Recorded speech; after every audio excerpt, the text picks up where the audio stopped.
Morning बच्चों।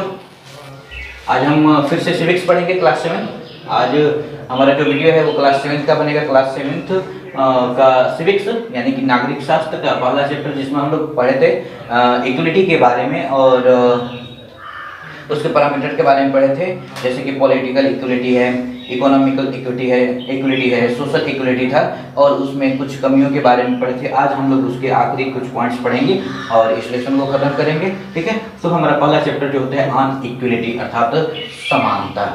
ठीक, तो हम लोग पढ़े थे कि जो समानता है वो हमारे संविधान के द्वारा प्रत्येक व्यक्ति को दिया गया है, किसी भी आधार पर, चाहे वो जात है, धर्म है, समुदाय है, लिंग है, रंग है, भाषा है, किसी भी आधार पर किसी के साथ कोई पक्षपात नहीं किया जाता है। हर व्यक्ति जो है वो कानून के सामने एक समान माना गया है। ठीक है, इक्वल बिफोर लॉ अर्थात हर कोई व्यक्ति जो है व्यक्ति वो कानून के सामने एक समान है, किसी के साथ किसी प्रकार का कोई डिस्क्रिमिनेशन नहीं होता है।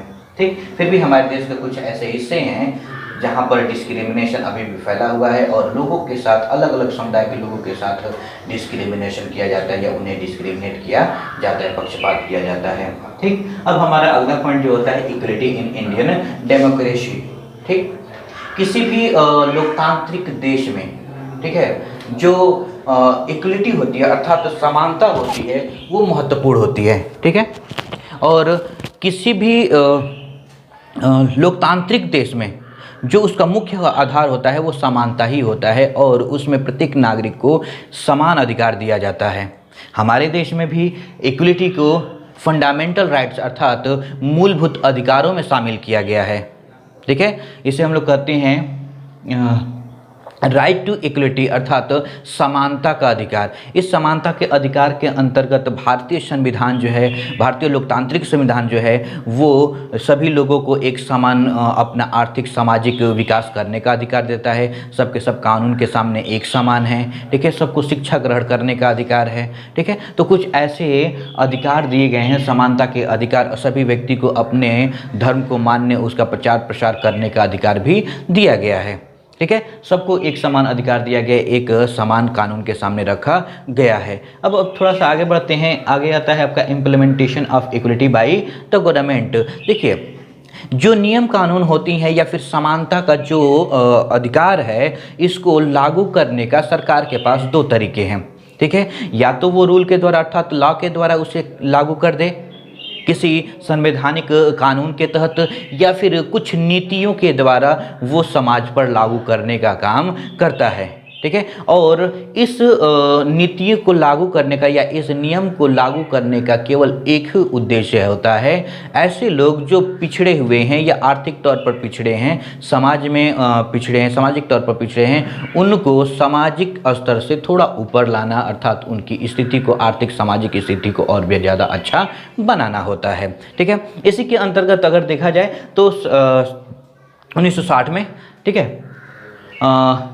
तमिलनाडु राज्य में सबसे पहले मिड डे मील योजना की शुरुआत की गई थी, स्कीम की शुरुआत की गई थी। इसके कुछ जिलों में कि जो सरकारी स्कूलें हैं वहाँ पर प्राथमिक स्तर तक यानी कि 1 से लेकर 5 तक के बच्चों को भोजन उपलब्ध कराया गया था और जो कि काफ़ी ज़्यादा सफल रहा। और इसके बाद इसको 1990 तक काफ़ी ज़्यादा भारत के सभी राज्यों में लागू किया गया था। यह जो स्कीम है वो समानता का पक्षपोषक है और इससे कुछ खास फ़ायदे होते हैं। उसके कुछ खास फ़ायदे ये हैं कि मिड डे मील स्कीम के तहत सभी बच्चों को एक कतार में बैठाया जाता है, जिससे बच्चों के बीच जो भेदभाव की भावना होती है, ऊंच नीच या जातिगत भेदभाव होता है, रंग छोटे बड़े का जो भेदभाव होता है वो ख़त्म हो जाता है। दूसरी बात यह है कि सभी बच्चों को एक साथ एक जैसा खाना दिया जाता है, जिसमें पक्षपात की भावना ख़त्म हो जाती है। ये नहीं है कि उसको कुछ ज़्यादा मिला, मुझको कम मिला, उसको अच्छा मिला, मुझको ख़राब मिला, ऐसी भावना ख़त्म हो जाती है।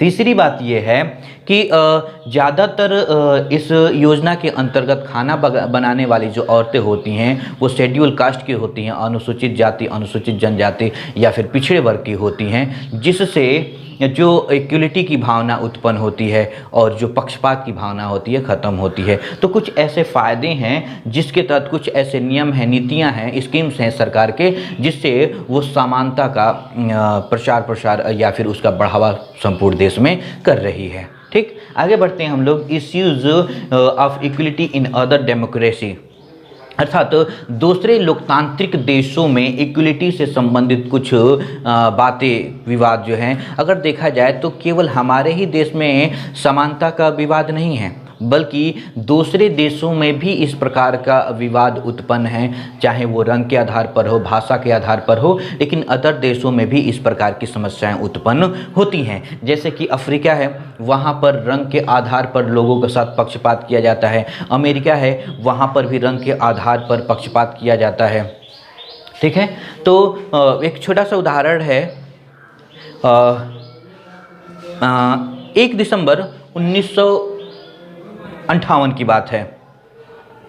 एक रोज़ा पार्क नाम की अफ्रीकन अमेरिकन औरत थी जो काम से वापस आ रही थी और बस पर बैठी थी अपने सीट पर। सीट का जो ड्राइवर था रोज़ा पार्क को इसलिए उनके जगह से हटने के लिए कह रहा था ताकि वो किसी गोरे व्यक्ति को बैठा सके। जब रोज़ा पार्क ने इनकार कर दिया हटने से, तब वहाँ पर बहस हुआ और वही बहस चलकर आगे सिविल राइट का आंदोलन बन गया और 1965 में अंततः अमेरिका में सिविल राइट प्रतिपादित किया गया संविधान में और उसके अंतर्गत सभी को एक समान अधिकार प्राप्त हुआ। उससे पहले जो काले लोग थे उनका अपना अलग मोहल्ला होता था, उनका अपना स्कूल होता था। गोरे के स्कूल में काले लोग के बच्चे नहीं पढ़ सकते थे, गोरे के मोहल्ले में काले लोग अपना घर नहीं बना सकते थे, नहीं खरीद सकते थे। ऐसी कुछ पक्षपात, डिस्क्रिमिनेशन हुआ करता था। लेकिन नियम लग जाने के बाद जो काले लोग हैं वो गोरे लोगों के मोहल्ले में घर खरीद सकते थे, गोरे लोगों के स्कूल में उनके बच्चे पढ़ सकते थे। लेकिन अभी भी अमेरिका में या फिर दूसरे देश हैं, वहाँ पर ये जो रंग भेद नीति है आज भी देखने को मिलती है। इसका सबसे अच्छा उदाहरण अभी 2-4 दिन पहले या 10 दिन, हफ्ते दिन पहले जो हुआ है, वहाँ पर एक गोरे पुलिस वाले ने काले व्यक्ति को गला दबाकर अपने पैरों से मार डाला है, जिसकी वजह से वहाँ पर काफ़ी ज़्यादा तोड़फोड़ और आंदोलन हो रहे हैं। ठीक है, तो अभी भी बहुत से ऐसे देश हैं जहाँ पर, ठीक है, ये रंग भेद या फिर पक्षपात की जो नीति है अपनाई जाती है। ठीक, आगे हम लोग बढ़ते हैं। चैलेंजेस ऑफ डेमोक्रेसी, यानी कि एक लोकतंत्र के सामने कौन कौन सी चैलेंजेस होते हैं। देखिए, दुनिया में हम कह सकते हैं कि लोकतंत्र सबसे अच्छा शासन है, लेकिन लोकतंत्र को हम लोग आदर्श शासन नहीं कर सकते क्योंकि इसमें भी बहुत सारी कमियां होती हैं। ठीक, और जो हमें आसान दिखता है समानता का अधिकार, हम लोग कहते हैं समानता का अधिकार, ये बहुत आसान दिखता है कहने में या सुनने में, लेकिन वास्तव में ये उतना आसान नहीं है। बल्कि जो लोग इसके सच में हकदार होते हैं उन्हें बहुत ज़्यादा दिक्कतें होती हैं और जब उन्हें यह अधिकार नहीं मिलता तो उन्हें आंदोलन के द्वारा प्राप्त करना पड़ता है। ठीक है, और सबसे बड़ी जो चैलेंज होती है, चुनौती होती है, वो समानता को होती है, क्योंकि अलग अलग जो जाति धर्म समुदाय के लोग हैं उनके साथ पक्षपात किया जाता है और बहुत से ऐसे लोग हैं, समुदाय हैं, जो अपने अधिकारों को, इस समानता के अधिकार को आंदोलन के द्वारा प्राप्त करते हैं। ठीक है, सबसे इस तरीके से हमारा लेसन ख़त्म होता है। लेकिन एक बात हम कहेंगे कि किसी भी लोकतांत्रिक देश को या फिर वहाँ की शासन व्यवस्था को सुचारू तौर से चलाना है तो सभी लोगों को एक समान अधिकार देना पड़ेगा। ठीक है, अगर किसी भी जाति धर्म या समुदाय के आधार पर किसी के साथ पक्षपात किया जाता है तो वो लोकतंत्र के लिए खतरा होगा और लोकतंत्र और देश में अव्यवस्था फैली रहेगी। ठीक है, इस तरीके से हमारा लेसन ख़त्म होता है। इसके एक्सरसाइज आप पूरा कर लेंगे और जितने भी आपके प्रश्न होंगे या जो ना समझ में आया होगा आप कमेंट में हमसे पूछ सकते हैं। धन्यवाद।